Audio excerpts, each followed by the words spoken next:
We got MLB insiders dropping some bombshells. The hot stove continues cooking. Let's talk about another Padres superstar free agent that is linked to not the Padres. What's going on, everybody? Christian Pedersen back with another episode of Padres Digest. Thank you very much for tuning into the show that is glad it is finally the off season. We don't have to deal with this Dodgers nonsense anymore. Let's talk about some Padres stuff. I want to talk about reports regarding Luis Arraez and his free agency, so would love to hear from you guys on that. Also, though, if there's anything else that you ever want to talk about baseball-wise, you want to see a video on or something like that, drop it in the comment section. You guys see the game awesomely different directions and ways than I do, so I always love that. And if you want to be part of that community, I'm not going to ever pressure you except for at the beginning and the end of the video. But if you want to hit the subscribe button, you know I'd love it. You know you'd like it too. But okay, this one right here. We saw this headline on Sports Illustrated.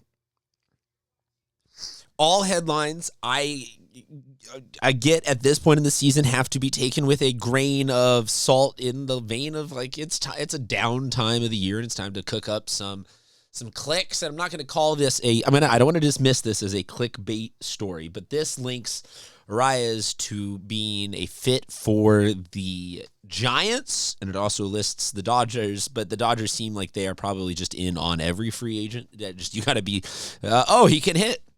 Great. We'll have him play right field once every 6 weeks or something like that.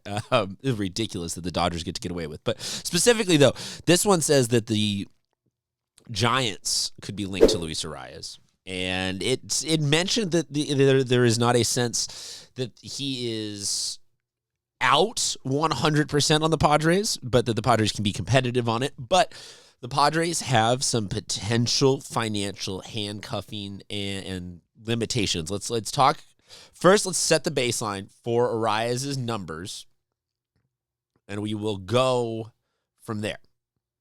Here are his 2025 season numbers. Under 300 on the batting average. Feels like, oh man, he had a bad year, but still hitting 292 is a good season. This guy is a contact hitter. This guy is a elite. He seems like an elite baseball player to me.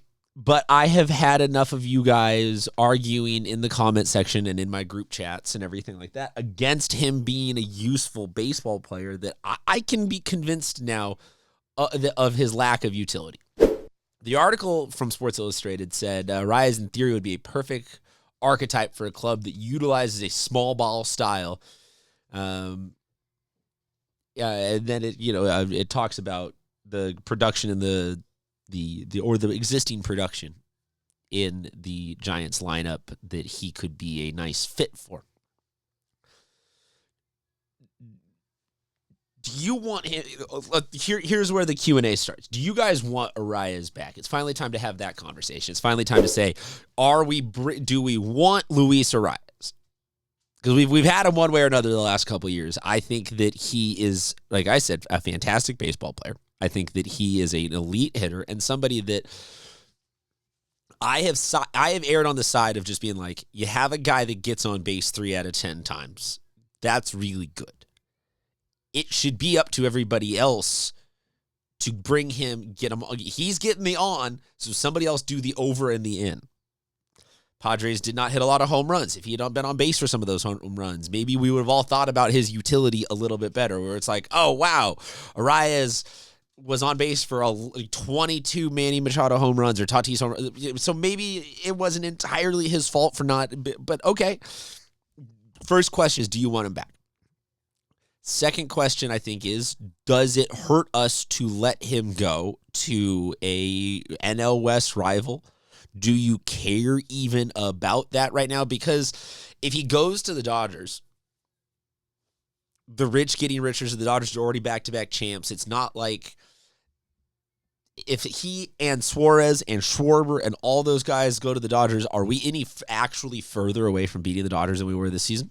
Rich getting richer doesn't make any difference to me. If he goes to the Giants, that to me is somebody that is in the contention allegedly, hypothetically, they fell off towards the end of the year, but in contention for us for that wild card battle that the Padres feel like for the next 2 to 5 years we're going to probably be stuck in. Not saying that that's a bad spot to be, because it's still the playoffs and that's the road. Like, ultimately, you eventually got to beat the Dodgers, and you can do it better in a 7-game set than you can over 162. So, not saying that we should wave the white flag, but does him going to the Giants bug you? Does it worry you? For those of you who are against Arraez as a part of this team, what do you see him happening? Like, do you think that he is actually going to hurt the Giants? So you're like, hey, yes, would love to see him go there or something like that. Here, the numbers for this year and next year. The Padres, they just got done playing a season at this price tag of me putting up the wrong... Padres' salary this year is supposed to be what you are seeing right now. It is not what you are seeing right now. Apologies. Do not know why Luis Arraez's offensive numbers are up there. Get you back here so those numbers, though, as I get thrown off by where I put my graphics. But Padres just played a season about $215 million. Padres already are tabbed for about $190 million. And that's without signing back Suarez and King and Cease and all these guys that are, so it's $190 million for an incomplete team. So to not splurge, the Padres have to fill out the roster at about $25 million for this year.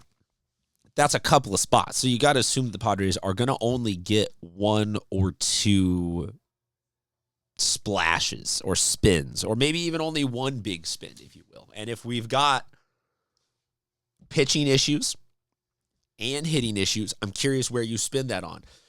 The numbers that I showed you in lieu of our contract status are this. And I would think that a part of the baseball consuming community would say, oh, those numbers are good baseball numbers, and having him back as one of our big spins would make us good, would make us better, would make us great, would sustain the level of goodness we have.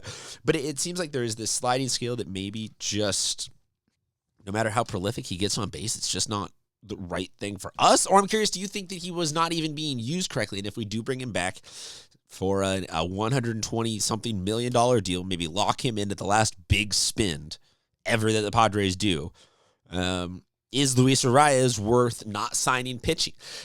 We got a couple other videos on a couple other positions, so I don't really want to rehash the whole scenario but like, we're kind of in a situation where it's like Luis Arraez equals having J.P. Sears and Kyle Hart and Waldron, and like, that's our starting rotation. Or do we look for something or do you want O'Hearn at that next step down? And O'Hearn plus a mid-tier pitcher like a Zach Gallen equals... the Padres are looking like they're going to be having to do kind of a balancing act right now. And some guys are going to be lost in that. And I think Cease is going to go, and I think King is going to go. And so we do have, like, hey, we could save her. Like, we could go after Arraez. So I'm just curious. With this headline popping up, it's got the brain thinking. It's got the juices flowing playing this hypothetical GM that I know we all love to play. So drop a comment. Let me know what you think. Hit us up. Hit the subscribe button. It would be much appreciated. We got a bunch of Padres content coming for you all off season long. Talk to you soon, Padres fans. Keep the faith.